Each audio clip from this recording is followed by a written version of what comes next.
प्रहार काल। राक्षस की गुफा। गांव के पास एक पहाड़ की गुफा थी जिसे लोग काल राक्षस की गुफा कहते थे। वहां जाने वाले कभी वापस नहीं आते थे। एक रात 4 दोस्तों राहुल, सारा, अनुज और नेहा ने बहादुरी दिखाने के लिए गुफा में जाने का फैसला किया। गुफा के मुहाने पर पुरानी हड्डियां बिखरी हुई थीं और दीवारों पर अजीब चित्र बने थे। जैसे ही वे अंदर गए, गुफा के पत्थर लाल रंग में चमकने लगे और एक भयंकर गंध फैल गई।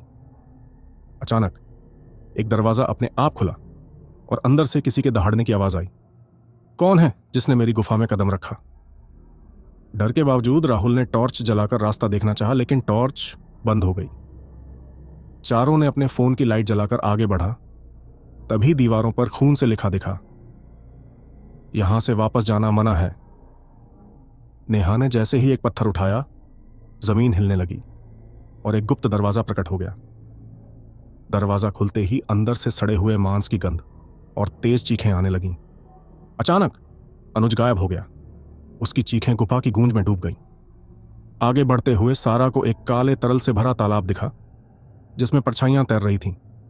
राहुल ने तालाब को पार करने की कोशिश की, लेकिन एक हाथ ने उसे अंदर खींचने की कोशिश की। तभी एक बड़ा राक्षस सामने आया जिसकी आंखें आग की तरह जल रही थीं। राक्षस ने गरजते हुए कहा, जो भी यहां आया है उसे मेरी आत्माओं का हिस्सा बनना पड़ेगा।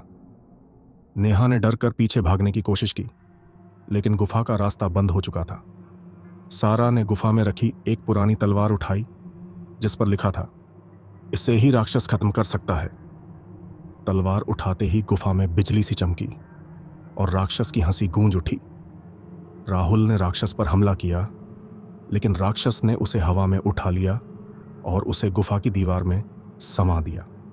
सारा ने आखिरी बार तलवार से राक्षस पर वार किया और राक्षस चीखते हुए गायब हो गया। नेहा और सारा किसी तरह गुफा से बाहर निकली, लेकिन बाहर पहुंचते ही उनकी परछाई गायब हो चुकी थी। गांव के लोग कहते हैं कि अब भी रात में गुफा से राक्षस की हंसी और दोस्तों की चीखें सुनाई देती हैं।